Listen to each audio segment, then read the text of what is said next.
महान वैज्ञानिक होने और देश के राष्ट्रपति बनने के बावजूद एपीजे अब्दुल कलाम में हमेशा एक आम आदमी की जिंदगी जीने की चाहत थी और यही उन्होंने कोशिश की।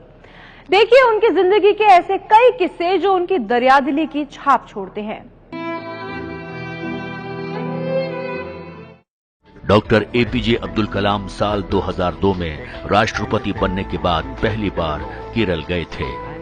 उस वक्त केरल राजभवन में राष्ट्रपति के मेहमान के तौर पर 2 लोगों को न्योता भेजा गया। जानते हैं कौन थे ये दोनों मेहमान? पहला मोची और दूसरा एक छोटे ढाबे का मालिक। दरअसल कलाम काफी दिनों तक केरल की राजधानी तिरुवनंतपुरम में रहे थे।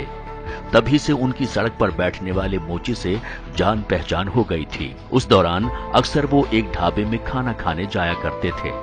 राष्ट्रपति बनने के बाद भी डॉक्टर कलाम इन्हें नहीं भूले और जब मेहमानों को बुलाने की बारी आई तो कलाम ने उन दोनों को खास तौर से चुना।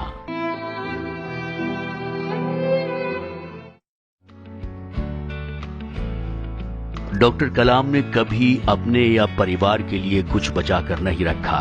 राष्ट्रपति पद पर रहते ही उन्होंने अपनी सारी जमा पूंजी और मिलने वाली तनख्वाह एक ट्रस्ट के नाम कर दी। Providing urban amenities to rural areas यानी पूरा नाम का ये ट्रस्ट देश के ग्रामीण इलाकों में बेहतरी के लिए काम में जुटा हुआ है। अमूल के संस्थापक और देश में श्वेत क्रांति लाने वाले डॉक्टर वर्गीस कुरियन ने इस बारे में डॉक्टर कलाम से पूछा तो उनका जवाब था, चूंकि मैं देश का राष्ट्रपति बन गया हूं, इसलिए जब तक जिंदा रहूंगा सरकार मेरा ध्यान आगे भी रखेगी ही, तो फिर मुझे तनख्वाह और जमा पूंजी बचाने की क्या जरूरत। अच्छा है कि ये भलाई के काम आ जाए।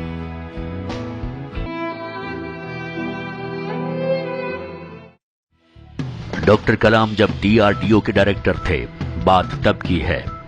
अग्नि मिसाइल पर काम चल रहा था। काम का दबाव काफी था। उसी दौरान एक दिन एक जूनियर वैज्ञानिक ने डॉक्टर कलाम से आकर कहा कि मैंने अपने बच्चों से वादा किया है कि उन्हें प्रदर्शनी घुमाने ले जाऊंगा, इसलिए आज थोड़ा पहले मुझे छुट्टी दे दीजिए। कलाम ने खुशी खुशी हामी भर दी। उस दिन वो जूनियर वैज्ञानिक काम में ऐसा मशगूल हुआ कि उसे प्रदर्शनी जाने की बात याद ही नहीं रही। जब वो रात को घर पहुंचा तो ये जानकर हैरान रह गया कि डॉक्टर कलाम वक्त पर उसके घर पहुंच गए और बच्चों को प्रदर्शनी घुमाने ले गए ताकि काम में फंसकर उसका वादा न टूटे।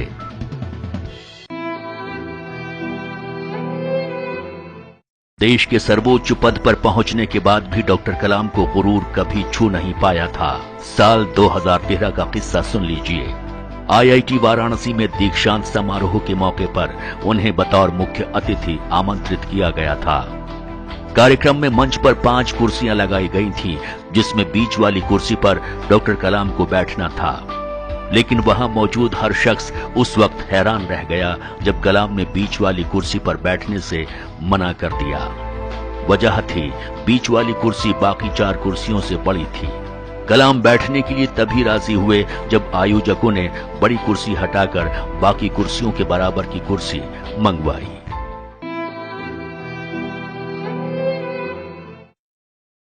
डॉक्टर कलाम कितने संवेदनशील थे, इसका वाकया डीआरडीओ में उनके साथ काम कर चुके लोग बताते हैं। 1982 में वो डीआरडीओ यानी भारतीय रक्षा अनुसंधान एवं विकास संस्थान में डायरेक्टर बनकर आए थे। डीआरडीओ की सुरक्षा को और पुख्ता करने की बात उठी। उसकी 4 दीवारी पर कांच के टुकड़े लगाने का प्रस्ताव भी आया, लेकिन कलाम ने इसकी सहमति नहीं दी। उनका कहना था कि 4 दीवारी पर कांच के टुकड़े लगे तो उस पर पक्षी नहीं बैठ पाएंगे और उनके घायल होने की आशंका भी बढ़ जाएगी। उनकी सोच का नतीजा था कि डीआरडीओ की दीवारों पर कांच के टुकड़े नहीं लगे।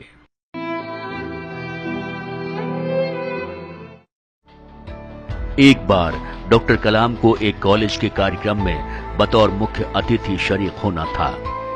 उस वक्त तक वो राष्ट्रपति तो नहीं बने थे, लेकिन डीआरडीओ में एक बड़े पद पर थे और सरकार के सलाहकार भी थे। कार्यक्रम से एक दिन पहले रात में ही कलाम को कार्यक्रम की तैयारी देखने की इच्छा हुई। वो बिना सुरक्षा लिए ही जीप में सवार होकर कार्यक्रम की जगह पहुंच गए और वहां मौजूद छात्रों से बात की। वीआईपी तामझाम से उलट डॉक्टर कलाम के इस अंदाज ने छात्रों का दिल जीत लिया।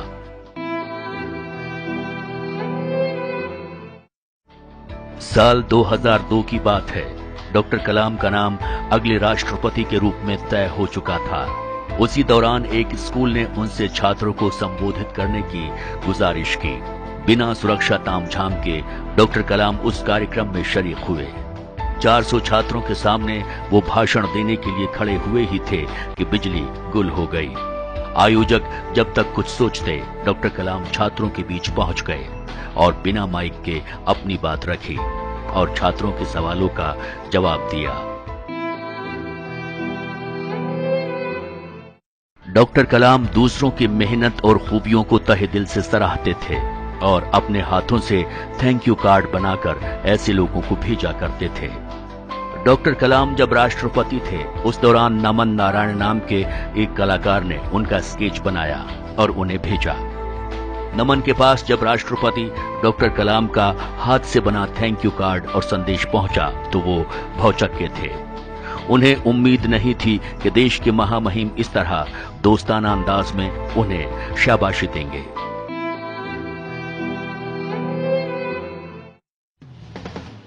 डॉक्टर कलाम में एक बड़ी खूबी ये थी कि वो अपने किसी प्रशंसक को नाराज नहीं करते थे। बात पिछले साल की है। डॉक्टर कलाम IIM अहमदाबाद के एक कार्यक्रम में मुख्य अतिथि बनकर गए। कार्यक्रम से पहले छात्रों ने डॉक्टर कलाम के साथ लंच किया और छात्रों की गुजारिश पर उनके साथ तस्वीरें खिंचवाने लगे। कार्यक्रम में देरी होती देख आयोजकों ने छात्रों को तस्वीरें लेने से मना किया। इस पर कलाम ने छात्रों से कहा कि कार्यक्रम के बाद मैं तब तक यहाँ से नहीं जाऊंगा जब तक आप सभी के साथ मेरी तस्वीर ना हो जाए। ऐसे थे डॉक्टर कलाम।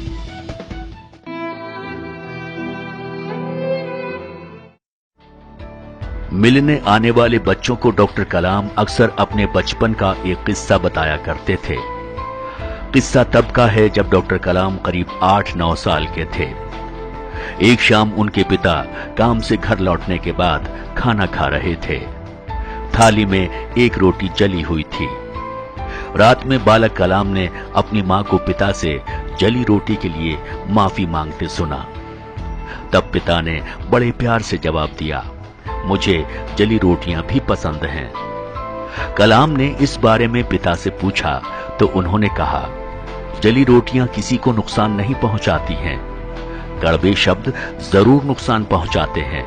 इसलिए रिश्तों में एक दूसरे की गलतियों को प्यार से लो और जो तुम्हें नापसंद करते हैं उनके लिए संवेदना रखो, उनके लिए संवेदना रखो।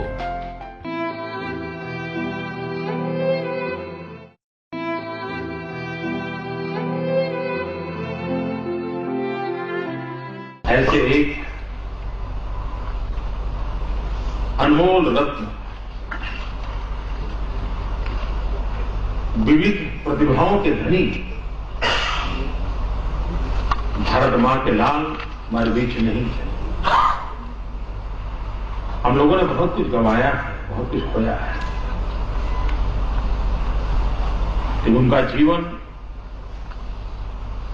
हमें प्रेरणा देता रहे, नई पीढ़ी को प्रेरणा देता रहे